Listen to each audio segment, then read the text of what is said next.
विरासत में सिर्फ कुर्सी ही नहीं मिला करती, विरासत में सिर्फ शोहरत ही नहीं मिला करती, विरासत में विद्रोह भी मिलता है, नफरतें भी मिलती है। ये किसी भी हाल में मुमकिन नहीं है कि आप सभी को खुश रख पाएं। कुछ लोगों का नाराज़ होना भी लाजमी होता है। सचिन पायलट को लेकर लोग अक्सर यही कहते हैं कि राजनीति उन्हें विरासत में मिली है, जिससे उनका राजनीति में आना काफ़ी आसान हो गया। पर शायद ही बहुत कम लोग जानते होंगे कि पायलट को सिर्फ राजनीति विरासत में नहीं मिली, विरोधी भी मिले हैं, बहुत से संघर्ष भी मिले हैं, जिन पर चलकर राजनीति में अपना मुकाम बनाना आसान नहीं था। सचिन पायलट ने तब भी संघर्ष किया था और अब भी संघर्ष कर रहे हैं।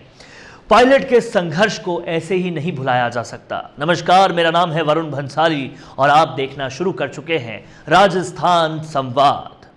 तब की कांग्रेस और आज की कांग्रेस में जमीन आसमान का फर्क है। तब कांग्रेस के पास एक मजबूत जन आधार था और आज की कांग्रेस जन आधार के लिए अपनी जमीन तलाश रही है।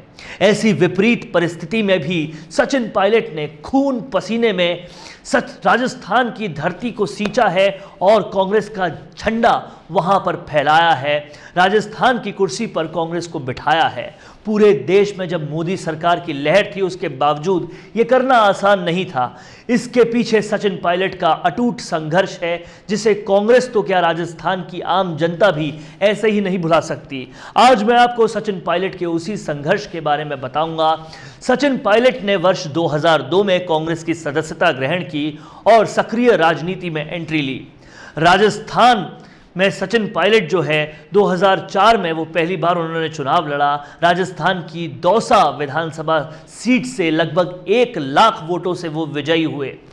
इसके बाद सन 2009 में अजमेर सीट पर बीजेपी प्रत्याशी किरण महेश्वरी को 76,000 मतों से हराकर सांसद बने, संसद के सदस्य बने। सचिन पायलट 26 वर्ष की छोटी सी उम्र में सांसद बनने वाले पहले व्यक्ति बने और 6 सितंबर 2012 को क्षेत्रीय सेना में सम्मिलित हुए।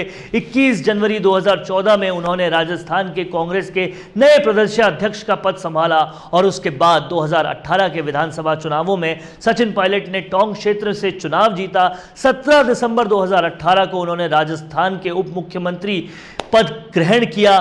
पहले दौसा, फिर अजमेर, फिर टोंक। अगर सचिन पायलट के राजनीतिक करियर पर एक नज़र डाली जाए तो ये देखने को मिलता है कि उन्हें पार्टी ने कभी भी एक जगह नहीं रहने दिया। इसके बावजूद भी सचिन पायलट ने हर जगह से अपनी जीत का परचम लहरा दिया, पार्टी की हर बात सराखों पर रखी, पार्टी के आदेश को सर्वोपरि माना। इसके बावजूद मिला क्या, ये तो आप सभी जानते हैं।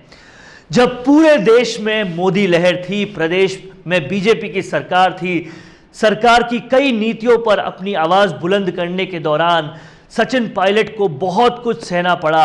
उसका नतीजा ये निकला कि सचिन पायलट ने लाठियां खाई, उन पे डंडे बरसाए गए, जेल भी जाना पड़ा, पर उन्होंने अपनी आवाज़ जनता के लिए बुलंद करना नहीं छोड़ा। 2018 में जब चुनाव हुए तो गली गली घूमकर, गांव-गांव जाकर जनता से संवाद किया, कांग्रेस को ज़मीनी स्तर पर मजबूत किया और जनता को विश्वास दिलाया कि सरकार अब उनकी सरकार होगी, अब कोई परेशानियां नहीं रहेंगी, युवाओं के साथ वो खड़े होंगे। जातिगत राजनीति को हटाकर सभी को एक साथ एक जगह पर रखा, जिसका नतीजा ये निकला कि राजस्थान में कमल की जगह अब हाथ की सरकार बनी। पर सरकार बनते ही कांग्रेस ने अपने किए वादे को भूल गई और फिर फल तो दूर, सचिन पायलट को इस कड़ी मेहनत का कोई फल नहीं मिला।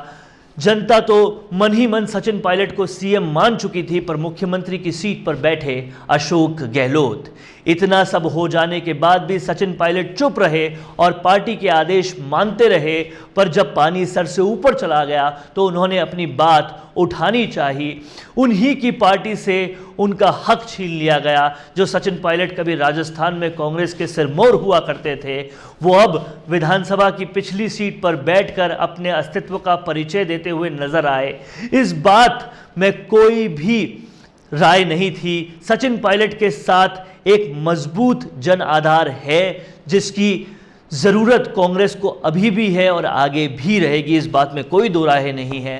पर जिस तरह पायलट के संघर्ष को भुलाया जा रहा है, उसे जनता हमेशा याद रखेगी। ये थी राजस्थान की राजनीति पर हमारी एक खास रिपोर्ट। कैसी लगी आपको ये रिपोर्ट, हमें कमेंट करके बताएं। और साथ ही ऐसे ही राजस्थान की राजनीति में पूरे अपडेट रहने के लिए, सारे विश्लेषण देखने के लिए हमारे चैनल को सब्सक्राइब करें, बेल आइकन पर क्लिक करें, ताकि हर विश्लेषण आप तक सबसे पहले पहुंच पाए। तुम्हें जानता कौन है? तुम हो कौन? ये सवाल अक्सर इसलिए नहीं होते कि आपने ऐसा कोई काम नहीं किया कि लोग आपको जाने। ये सवाल इसीलिए होते हैं कि अच्छा काम करने के बावजूद आपने दुनिया को उसे बताया ही नहीं।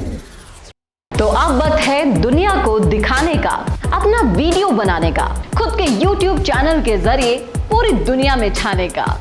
इसके लिए मिशी मीडिया सॉल्यूशंस आपको देगा सारी सर्विसेज, वर्ल्ड क्लास स्टूडियो से लेकर big screen touch panels, anchor से लेकर एडिटर्स और राइटर्स तक सब कुछ एक ही जगह पर। तो अब देर मत कीजिए, क्योंकि अगर ये सच है कि हमारे जाने के बाद हमारा काम ही रहता है, तो अपने काम और अपने नाम को बढ़ाइए। वीडियो इंडस्ट्री के हर सेक्टर के प्रोफेशनल्स अब एक साथ आपके लिए मिशी मीडिया सॉल्यूशंस में। ज्यादा जानकारी के लिए संपर्क करें 9549700549 पर या आज ही लॉग इन करें www.mishimediasolutions.com पर।